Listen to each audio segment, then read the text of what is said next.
Una po sa lahat, ako ibabati muna ng Happy New Year po sa ating lahat. So, Happy New Year po sa inyo. Happy New Year din po. Okay, tanong mo lamang, ano bang gusto niyo makamit? Ngayon ay 2025 na po. Makatapos po ng pag-aaral. Makatapos ng pag-aaral kayo, may mga ano? Makatapos din po ng pag-aaral. Ikaw? Ganun din po. Ganun din? Ganun din. Yun po, makagraduate po ngayong grade 10. Pero ito po, tanong ko lamang, kayo ba may trust issue sa mga tao sa panahon ngayon? Nahirapan ba kayo magtiwala sa isang tao? Depende po. Depende, ikaw? Depende din po sila. Ikaw? Opo. Ikaw? Opo. Ikaw naman? Ganun po, pag-aalis po kami, sasabihin nakaalis na pero hindi pa naman. Parang dinodrawing ka na, no? Ganon. Sasabihin nakaalis na pero naliligo pa lang. Okay, pero ito tanong ko lamang, paano ba malalaman kung isang tao po ay mapagkakatiwalaan sa panahon ngayon? Kapag napagsasabihan mo siya ng mga problema mo tapos hindi niya sinasabi sa kahit kanino. Ikaw? Hindi na po nagkakalat yung mga sekreto. Ganon. Ikaw? Ganun na lang din. Ganun din Ganon po. din, ikaw? Ganun lang din. Ganon din? Ano po, yung kahit ano pong mangyari, nasa tabi ko rin po. So ganon, hindi ka iiwanan talaga. Ngayon, curious naman po sa inyo. Kailangan ba kapag pagkakatiwalaan ba natin isang tao, kailangan ba natin siya makilala sa loob ng 1 buwan, 5 buwan, 1 taon? O ito ba nararamdaman nyo na lamang po na, itong tao na to mapagkakatiwalaan? Kailangan ba may bilang ba to o nararamdaman mo na lang yan? Hindi po. Paano hindi? Explain. Sige lang. Ano po? Pwede pong oo, pwede pong hindi. Kasi po, hindi naman po tayo pare-parehas ng instinct. Sa tao. Ganon. Ikaw naman? Ganon din? About the others? Ano po, sa tagal din po yan kasi minsan po may mga taong nag-iiba po agad yung ugali. Oh, okay. I see. Ito naman, mahilig ba kayo manood o magbasa ng balita? Hindi po. Hindi masyado. Okay lang. Pero ito, familiar ba kayo sa Generation Beta? Naririnig niyo ba yan? Opo. Okay, ganito lang yan. Bigyan ko kayo na mabilis lamang na paliwanag. Ngayon pong 2025 ay simula na po ng tinatawag na Generation Beta 2025 to 2039. Sa madaling salita, pag po sila pinanganak na dito sa mundong ibabaw na to, busog na po sila sa laptop, computer, high-speed internet, touchscreen na mga devices, at iba pa, pati ang AI. Kayo ba gumagamit ng AI? Opo. Oops. Okay, gumagamit kayo niyan. Simple lang tanong ko lang sa inyo. So for sure, baka mag-iba kayo ng sagot dito, wala mang problema. Ano bang gusto nyo bang panahon? Ngayon o ang dati? Sa ngayon po, hindi pa naman po namin masyado kasi po, kakasimula lang po ng 2025. Maybe magustuhan namin si 2025 or...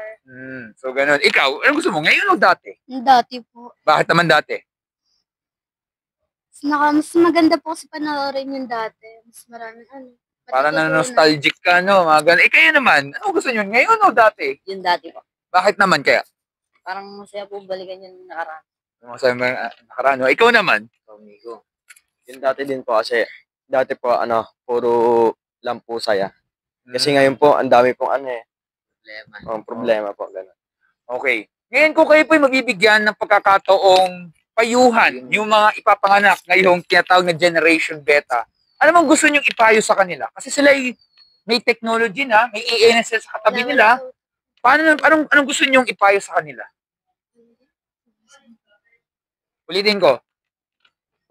So, ano bang gusto nyong ipayo sa kanila? Ito mga tinatawag natin mga Generation Beta. Ito yung mga tao pag pinanganak na sila, ay busog na sila sa technology. Meron na silang AI na. Unlike before, wala pa talaga. Sa tingin nyo, ano gusto nyo ipayo sa mga ipapanganak ngayong bagong henerasyon? Thank you po. Thank you talaga. Ano po, wag lang po malulong sa gadgets. Huwag malulong sa gadget. How about the others? Huwag pong abusuhin yung kalusugan at bisyo. Ang ganun. Ikaw? Huwag pong sanayin. Huwag yung sanayin. Okay na? Okay, sige ito. May iba mga kanito na tanong. This time, mas madali po ito, pero sundan po ito, no? Tanong ko lamang, kayo ba isang mabuting tao po? Hindi po. Ikaw hindi, ikaw? Opo. Mabuti ka? Okay lang, tinatanong ko nga ikaw. Hindi, pwede mo pa sa microphone para marinig. Ikaw naman? Ikaw? Ano lang po, saks lang po. Okay, so kung ilalagay pa din sarili from 1 to 10 sa pagiging mabuting tao, 1 sobrang yung masama daw, or 10 sobrang yung mabuti. Saan niyo po ilalagay sarili niyo from 1 to 10? Hindi naman po maiiwasan maging masama eh. So, ayan ko na, halimbawa, saan niyo ilalagay sarili niyo kung kayo mabuting tao from 1 to 10? Half 5? Mga 5, ikaw? 7. 7, ikaw? 8 po. 8, 6 po. 6, 16 po. 6. Okay, para sa inyo, anyone siguro can answer na lang dito. Para sa inyo, ano ba yung sabihin ng mabuti? Maka-Diyos. Okay, maka-Diyos, ikaw naman? Depende rin sa... Okay, Nakadepende po sa tao yun. depende sa tao. Ganun din po. Ganun din. Yung ano po, yung mga tulong-tulong po, gano'n. Ay, pagtulong sa kapwa. Mahilig ba kayo magbasa ng dictionary? May yun lang po. Hindi naman. Pero pag search kay Google, pag di mo alam isang salita, nagagawa niyo lagi. Opo. Okay, bigyan ko kayo ng konting trivia. Sabi sa dictionary, para daw masabi na good o mabuti, ito po ay may kinalaman sa ugali. Dapat walang ginagawang masama, walang ginagawang krimen, at wala siyang sasaktan na tao kahit sanggol. Ngayon, tingnan natin po tumagdi sa tanong kung tama ang sinasabi ng dictionary. Kagaya nito. Kayo po ba ay nakapagsinungaling po sa tanan ng buhay niyo po? Opo. Opo. Ikaw? Opo din po. Opo. Madalas po. Yun nga po problema, lahat po tayo guilty kasi yung po matututo na isang bata ang magsinungaling. Pero ito po, kayo ba ay nakapagnakaw ng kahit anong gamit sa tanan ng buhay niyo po? Mapalapis, ballpen, barya, may napul sa kalsada, hindi na lang ibinalik, or gamitin mas malala, nangopya o nagpakopya sa kapwa estudyante kasi pag nanakaw din yun ang sagot. Kayo ba ay nakapagnakaw ng kahit anong gamit sa tanan ng buhay niyo po? Ballpen po. Ikaw? Ballpen din. Pangongopya po. Okay. Opo. Ballpen po nito. Okay. Yun nga pong problema, lahat talaga tayo dyan ay guilty. Kahit ba ballpen man yan, o kasi mo nang opya ka, ang totoo buhay, lahat tayo po ay guilty. Kasi bakit? Natutukso tayo kahit sa maliit na bagay. Kaya ang totoo, lahat talaga tayo dito, ubos talaga. Mga walang eskwelahan dito, lahat tayo nasa kulungan talaga. Kasi, ubos talaga tayong lahat. Kaya ang totoo, lahat po tayo dito ay guilty. Pero ito po, kayo ba'y nakaranas na magalit sa isang tao? Opo. Opo. Ikaw? Opo. Opo. Nawawala ba stress nyo pag kayo nagagalit o lalong tumitindi po? Mas lalo pong tumitindi. Mas lalo pong tumitindi. Ganun din po. Ganun din? Ganun lang din. Siyempre, imagine mo, kunwari, sasaktan ka ng isang tao, niloloko ka. Siyempre, kalokohan ang sabihin ni Koy, nangiti ka po, nakabungis-ngis. Kalokohan naman yan. Pero deep inside, gusto mo nang manampal o sa mga kalalakihan, gusto mo nang kamanutok o mag-away. Pero dito, di mo kailangan gawin yan. Kailangan mo lang magtanim lang ng galit para sabihin, nakapatay ka ng tao. Pero hindi po literal. Yun nga lang ang problema, lahat po tayo talaga ay guilty. Pero ito po, nagagamit nyo minsan ang pangalan ng Panginoon sa walang kabuluhan. Minsan, bigla ka nadulas, na pa-OM insert God's name randomly. Nababanggit nyo minsan yan? Opo. Opo. Kayo? Hindi po. Hindi? Hindi po. Hindi. Pero yun nga lang problema, may mga ilan po sa atin ay nadudulas. Kasi ganito lang yan. Mahal nyo ba mga nanay nyo? Opo. Same scenario, kunwari naglalaro ulit kayo dito sa lugar na to, bigla ulit kayo nadulas, instead ng pangalan ng Panginoon, ang nabanggit mo ay pangalan ng nanay mo. Yung OM, insert mother's name. Okay lang ba sa inyo yun? Opo. Expression, kahit biglaan, wala siyang kinalaman? Ay. Hindi po. Hindi, no? Bakit kaya? Hindi nyo sure? Ikaw? Anyone? Hindi naman po kagustuhan ng nanay namin yung nangyari sa amin.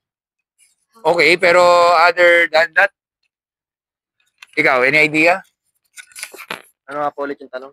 Sa tingin mo, okay lang bang gamitin ang pangalan ng nanay mo bilang panggulat lamang yung OM, insert mother's name, kunwari nadulas siya, kahit wala naman siyang kinalaman sa pagkadulas mo dito sa lugar na to. Hindi. Bakit kaya? Hindi. Siguro po, kasi hindi lang naman po yung nanay ko yung nag-iisang, mayroon na nag-iisang pangalan. Okay, hindi. Ganito kasi yan. Para mas maintindihan po natin, kaya yung iba hindi nyo kayang gawin yan kasi yun i-disrespect. Siyempre pamabastos yun eh. Parang pangalan ng kahit sino. Parang minumura na lang natin kahit wala siyang kinalaman.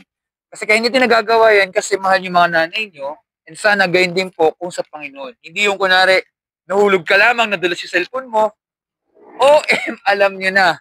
Nasasanay yung maraming tao. Pero ang totoo, yan po ay blasphemy o pambabastos. Kasi nadudungisan tuloy ang pangalan ng Panginoon. Yun nga lang, marami po talaga sa atin ito ang guilty. Ngayon, nilinawin ko po, hindi ko hinusgahan, hindi ko sinisiraan. Itong mga tanong na to ay tanong po ng bawat isa sa atin. Sa tingin nyo kaya, kung tayo po mamatay, hindi po ito pananakot, at haharap tayo sa tinatawag na judgment day sa Panginoon, sa tingin nyo kaya, kayo ba ay guilty o innocent po kayong tao? Guilty. Guilty? Guilty po. Kayo? Magsinungaling. Guilty po. Guilty? Guilty po. Saan kaya kayo pupunta kung sakali? Sa langit ba kayo pupunta o sa impyerno? Tanong lamang po. Depende po kung tatanggapin po kami ni God. Depende, ikaw? Ganun din po. Depende rin. Depende din po. Depende po kapag ano po, nagbago paglaki po. Ganun. Okay, bigyan natin to kunwari ng halimbawa sa isang kriminal. At sa sarili kayo ito ha. Halimbawa, nagnakaw siya ng pera sa bangko. Nahuli siya ng pulis. Ito po sasabihin niya sa judge. Judge, guilty po ako. Pero parang depende naman po kasi ako nagsisisi na po ako dito. Ay baka naman siguro hindi sa kulungan. Eh sasabihin ng judge, kalokohan yan. Nangangatuwiran pa siya. Pero ang totoo, kailangan niyang pagbayaran. Kailangan pa rin siyang itapon sa kulungan. Tama po ba? Kailangan niyang pagbayaran pa rin. Opo, kasi po gumawa po siya ng kasalanan. Kayo? Gumawa po kasi siyang kasalanan. Ganun din po. Ganun din? Ganun din po. Ano po, nagawa niya na po yun eh. Hindi naman po kayang ibalik na salita lang po. Exactly. Kasi isipin, meron talagang hustisya, meron talagang kailangan maging patas lahat-lahat. Ngayon ito po ang problema. Ito pong binanggit ko ay parang kalintulad din sa sinasabi po ng Bible o Biblia. Sabi kasi sa Bible, ang mga tao nagsinungaling, nagnakaw, nagtanim ng galit, at iba po mga nagawang kasalanan, magaan o mabigat, ay walang makarating sa langit, hindi makikita ang karenan ng Diyos kung hindi itatapon po sa nagawagang apoy o impyerno. Simple lamang tanong ko lamang. Kayo ba'y nag-aalala na maaaring kayo pong 5 ay sa hell pupunta, pero hindi lang kayong 5, lahat talaga tayo ay sa hell mapupunta kasi may nagawa talaga tayong kasalanan sa harap ng Panginoon. Kayo ba'y nag-aalala sa sinasabi ng Biblia? Opo. Ikaw? Opo. Opo. Opo. Ganun din.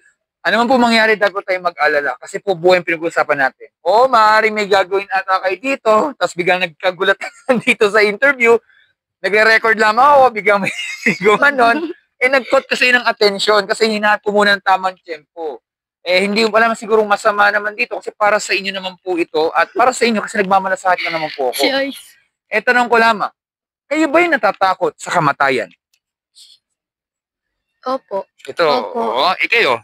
Hindi po. Ikaw hindi? Opo. Takot po ako. Balikan na. Ba't ikaw hindi? Doon din naman po tayo pupunta eh. Sige, huwag mo sana masamahin itong tanong na to. Pag kunwari, may nangyari sa'yo mamaya, for example, lilinawin ko lang, nakahanda ka na ba? Opo. Ganun talaga? Seryoso? Yung iba naman, ba't kayo natatakot? Hindi pa po kami handa kasi di pa po kami nakakagraduate. Ganun din kayo, no? Mahal ko pa po buhay ko. Wala pa pong napapatunayan. Wala pa napapatunayan. Pero kung kayo mabibigyan ng pagkakataong mabuhay ng mahaba, ilan pa kayang years? Okay na po yung yung 70 plus. 70? Sige, ikaw? 80 plus. 80? 70 plus. 70? 70 po. 70? Ba't ayaw yung 100? Kasi po kami lang din po yung mahirapan pag nabuhay po kami ng matagal. Ayaw nyo, ayaw nyo, kayong 5, sama-sama kayo, 100 kayo kung kayo mabubuhay, tapos ayaw nyo yan. Okay, biro lamang, naiintindihan ko naman. Pero tanong ko lamang, alam nyo ba hanggang kailan kayo magtatagal dito sa mundo na to? Hindi po. Yun nga po ang problema, di ko kayo tinatakot, di po ako manghuhulan, di ako mangkukulam, pero wag naman sana sa gitna ng interview, bigla tayong pagsahan dito ng mga puno, wag naman sana biglang may mangyari sa ating paglakad natin pag-uwi, di ko kayo tinatakot. Kasi ang buhay po ay maiksi lamang. Ang problema, darating din po ang araw na pwedeng ang oras at ang lugar hindi na natin po kakampi. Kagaya itong lugar na to, maaaring safe siya, pero may mga pagkakataon hindi rin siya safe. Kaya ang totoo, alam mo, ligtas to. Pero yung pala, pwede may mangyari sa atin. Dahil ang buhay po ay maiksi lamang. At sabi ng Panginoon, pag po tayo namatay, regardless kung ano pa na tayo mamamatay, lahat po tayo ay husgahan talaga ng Panginoon. Hindi lang sa mabuti, pati sa masama. Ang problema po, lahat talaga tayo ay guilty mula sa Kanya. At bagamat nakapag-alala talaga, pwede po magbago kung narinig natin salita na to. Narinig mo yung salitang mercy, M-E-R-C-Y? Opo. Ikaw? Kayo? Narinig yun na siya? Hindi pa. Hindi pa. Narinig ko na po. Ano po sa Tagalog ng mercy? Ano yun sa Bible? Mercy. Pangalan po. Pangalan? Ano ata yun? Hindi, ano yun? Nagsisimula sa letter A. Awa. Yun. Kayo ba'y lagi nahingi ng awa sa araw-araw? Opo. Ikaw? Opo. Ikaw? Opo. Opo. Dapat lang po. Bakit? Kahit wala tayong problema, pwede tayong humingi ng awa. Kasi ngayon po, 2025 na, alam niyo ba maraming tao ang laging natatakot, ano ba yung mangyari in the future, di ba? Kasi hindi natin kasalanan yon. Ibig sabihin naman po yun, meron talagang pagsubok sa buhay. Yun nga lang, pag po tayo humingi ng mercy, sabi sa Bible, dapat araw-araw. Kasi ang kanyang mercy ay laging bago kada umaga. Ibig sabihin, nagpapakumbaba tayo, nagiging humble tayo, inamin natin tayo po'y mahina, inamin natin tayo po'y makasalanan, at tayo po'y humingi ng tulong sa Kanya. Dahil po, pag po tayo humingi ng mercy, alam ng Diyos, kailangan natin Kanyang awa para hindi tayo mapahamak. At pag nangyari yon, ito na po yung magiging tanong. Ano ba ang ginawa ng Panginoon sa ating lahat upang hindi tayo itapon sa impyerno at tayo po'y makalis po sa Judgment Day? Ano ba ang ginawa ng Panginoon sa ating lahat? Any idea? Actually, yung clue nandun na sa may harap nung yung parang display doon kanina doon sa harap. Pinanganak. Ano po, lagi niya pong, yung mga kasalanan po natin, lagi niya pong sinasagot. Ikaw?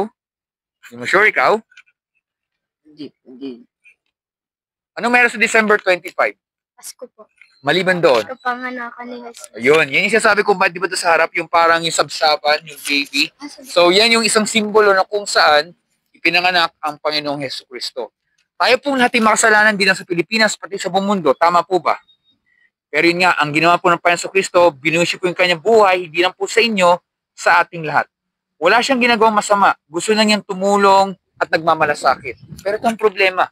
May mga tao na ayaw ng katotohanan, ayaw nila may nagmamalasakit at gusto niya sila masusunod. Yan yung dahilan kung ba si Jesus ay tinorture, tinatay, at ipinako sa krus ng Kalbaryo. Pero hindi lang siya tao, siya rin ay Diyos. Imagine nyo, wala siyang kasalanan. Hindi siya dapat na mamatay. Tayong gumagawa ng kasalanan. Pag nakaw mo ng ballpen, pangungopi, for example, sa mata ng Panginoon, guilty rin yun. Kasi ibig sabihin, mahirap pala tayong pagkatiwalaan talaga from the first place. Kaya ang totoo, wala talagang mabuti kahit isa. Kahit ako po, hindi rin ang mabuting tao. Kasi lahat tayo may kapalpakan. Pero, yun nga, 2,000 years ago, natapos na po ang kasalanan at kasamaan. Dahil siya ay nabuhay sa pangatlong araw bilang hudyat na natalo pong kasamaan, natalo pong kasalanan at meron pong buhay na walang hanggan. Sa madaling salita po, kung isang tao po ay guilty, siya po ay makakalaya kung may nagpiyansa. Narinig salitang piyansa? Opo. Narinig lahat? Opo. Yan yung pagbabayad ng danyos, kaya pwedeng makalaya ang isang tao. May pag-asa. Kayo ba niniwala may pag-asa sa buhay? Opo. Opo. Lahat? 100% sure? Dapat lang po. Kasi bakit? Normal lang po na hindi magiging madali talaga ang buhay. Kasi tandaan natin, pag po tayo naging matalino sa isang bagay, kailangan natin muna maranasan ang mga mahihirap. Dadapa tayo araw-araw, makakagawa tayong kasalanan, para sa mga susunod, hindi na natin dapat yan gagawin. Ngayon, ang kaligtasan po ay nasa biyaya o regalo ng Panginoon at wala sa mabuting gawa. Pero may dalawang bagay po para makamit yan. Una, narinig mo yung salitang repentance? First time? Unfamiliar. Hindi familiar. Pero nakikinig naman kayo sa school. Opo. O, binibiro ko lang kayo. Baka hindi nyo pa narinig yung salita na yan. So, when we say po repentance, yan po ay pagsisisi sa kasalanan. Parang sa sakit, di ba gusto nyo laging gumaling? Sa tingin nyo, pag kayo nagkasakit, makapunta kaya kayo dito sa napakagandang lugar na to? Hindi po. Siyempre, kalokohan yan kasi hindi natin ma-appreciate lahat-lahat yan. So, pag tayo nagkasakit, gusto din laging gumaling. Pag tayo may nagawang kasalanan, talikuran mo nagawang kamalian at babaguhin ating puso at isipan. At ang pangalawa po ay ang pananampalataya sa Panginoong Hesus lamang bilang Panginoong tagapagligtas. Pag nagawa ating dalawang bagay na yon, ay tsak, patatawaran tayo ng Panginoon, bibigyan tayong bagong puso at isipan, at lahat po, anuman ang pagsubok na pinagdaraan natin, meron pong pag-asa.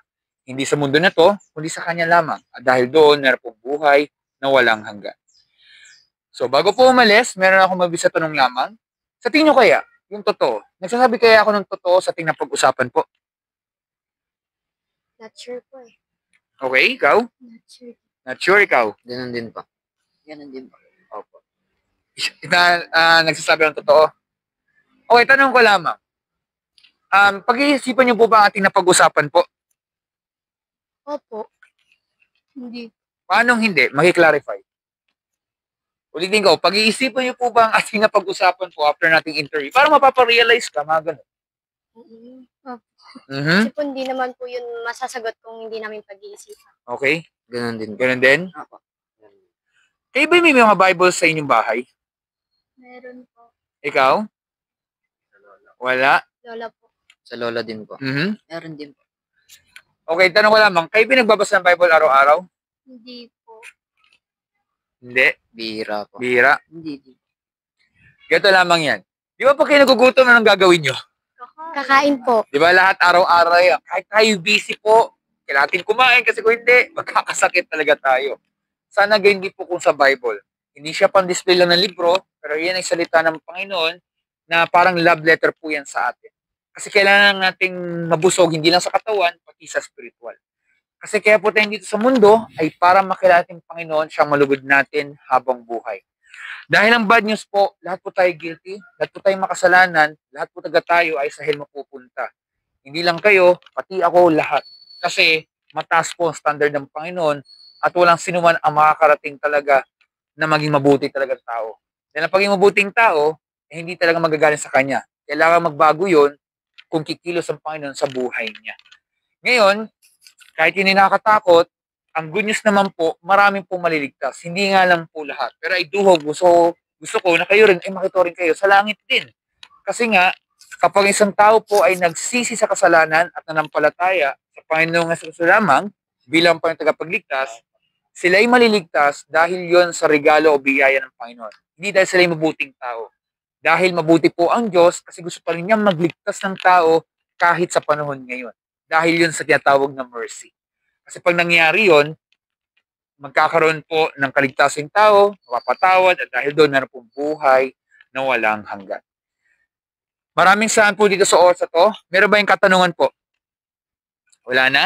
Wala na po? Wala na po. Wala na. So kung wala ng katanungan, ako po ibabati ulit po ng Happy New Year po sa inyo. Maraming salamat po sa inyo at mag-ingat po kayo. God bless po. Thank you po.